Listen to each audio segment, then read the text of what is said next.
Hi hello good morning welcome to my log. ಬನ್ನಿ ಇವತ್ತಿನ day ಹೇಗಿರುತ್ತೆ ಅಂತ ಶುರು ಮಾಡೋಣ. ಅದಕ್ಕಿಂತ ಮುಂಚೆ ನಾನು ಫಾಲೋ ಆಗಿರೋರು ಫಾಲೋ ಮಾಡ್ಕೊಳ್ಳಿ, ನನಗೆ ಸಪೋರ್ಟಿವ್ ಆಗಿರುತ್ತೆ. ಬೆಳಗ್ಗೆದ್ದು ಫ್ರೆಶ್ ಅಪ್ ಆಗಿ ಟೀ ಕುಡಿತಾ ಆಚೆ ನಿಂತ್ಕೊಂಡಿದ್ದೆ. ಒಳಗೆ ಬಂದೆ ನನ್ನ ಹಳೆಯನ್ನು ರೆಡಿ ಮಾಡ್ತಿದ್ಲು ನನ್ನ ತಂಗಿ. ಆದರೂ ಅವನಿಗೆ ಸ್ಕೂಲ್ ಹೋಗಕ್ಕೆ ಮನಸ್ಸಿರಲಿಲ್ಲ. ಡೈಲಿ ಇದೇ ಆಗಿತ್ತು ಒಂದು. ಚಾಕ್ಲೇಟ್ ಕೊಡ್ತಾರೆ ಹೋಗೋ ಹಂಗೆ ಹಿಂಗೆ ಅಂದಿದ್ದಕ್ಕೆ ಸ್ವಲ್ಪ ಯೋಚನೆ ಮಾಡ್ತಾ ನಿಂತ್ಕೊಂಡ. ಇದೆ, ಇಲ್ಲೊಂದು ಸಮಸ್ಯೆ ಖಂಡಿತ ಇದೆ. ಆದರೂ ಮತ್ತು ಅಳಕ್ಕೆ ಶುರು ಮಾಡಿಬಿಟ್ಟ. ನನ್ನ ಸಣ್ಣಳಿ ಅವನು ನೋಡಿ ನಗಾಡ್ತಾ ನಿಂತ್ಕೊಂಡಿದ್ದ. ಈ ತರ ಹಿಂಸೆ ಕೊಟ್ರೆ ಜನಗಳಿಗೆ ಯಾರು ಬದುಕ್ತಾರ?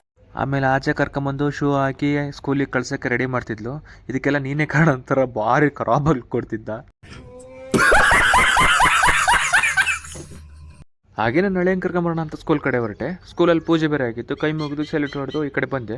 ನಮ್ಮ ಹುಡುಗರು ಅವ್ರವ್ರ ಫೋನಲ್ಲಿ ಅವ್ರವ್ರ ಹುಡುಗರು ಇಂಪ್ರೆಸ್ ಮಾಡ್ಕೊಂಡು ಒಳ್ಳೆ ಸಾಂಗ್ ಹಾಕಿಂತ ಕೂತ್ಕೊಂಡಿದ್ರು ಜಾಲಿಯಾಗಿ. ಇನ್ನೂ ಫಂಕ್ಷನ್ ಮುಗ್ದಿರಲಿಲ್ಲ, ಅನೌನ್ಸ್ ಮಾಡ್ತಿದ್ರು. ನಳಿಯ ಮತ್ತೆ ಕರೆದಿಡ್ದಾರಂತ ಮತ್ತೆ ಓಡ್ದ. ಇಲ್ಲಿವರೆಗೂ ಬಂತ ಊರಿ ಹೋಗ್ತೀನಿ ಅಂತ. ಕಿತಾಪತಿ ಮಾಡಬಾರ್ದು ಅಂತೆ. ಮಾಡಲ್ಲ ಅಂತ ನೋಡಿ. ಅಳಲ್ಲ, ನಂದು ಕಿತಾಪತಿ ಮಾಡಲ್ಲ ಹೇಳಿದ ತಕ್ಷಣ ಕಿತಾಪತಿ ಮಾಡದೆ ಇರಂಗಿರ್ತಾನ. ಮತ್ತು ಹೆವಿ ಕಿತಾಪತಿ ಮಾಡಕ್ಕೆ ಶುರು ಮಾಡ್ದ. ಆಮೇಲೆ ಬೈಕಲ್ಲಿ ಹೋಗಿ ಕೂರಿಸ್ಕೊಂಡೆ. ನನ್ನ ಹಳೆ ಇನ್ನೊಬ್ಬ ಮುಂದೆ ಕೂತಿದ್ದ. ನಾನು ಮುಂದೆ ಕೂರ್ತೀನಿ ಅಂತ ಆಟ ಆಡ್ತಿದ್ದ. ಆಮೇಲೆ ಅಂತ ಹೇಳ್ದ. ಇವ್ರ ಮನೆ ಬಿಟ್ಟು ಬರೋಣ ಅಂತ ಹಂಗೆ ಬೈಕಲ್ಲಿ ಹೊರಟೆ. ಓಕೆ ಬಾಯ್, ಮತ್ತೆ ಸಿಗೋಣ. ಫಾಲೋ ಮಾಡಿ, ಸಬ್ಸ್ಕ್ರೈಬ್ ಮಾಡಿ, ಸಪೋರ್ಟ್ ಮಾಡಿ. Okay bye, thank you.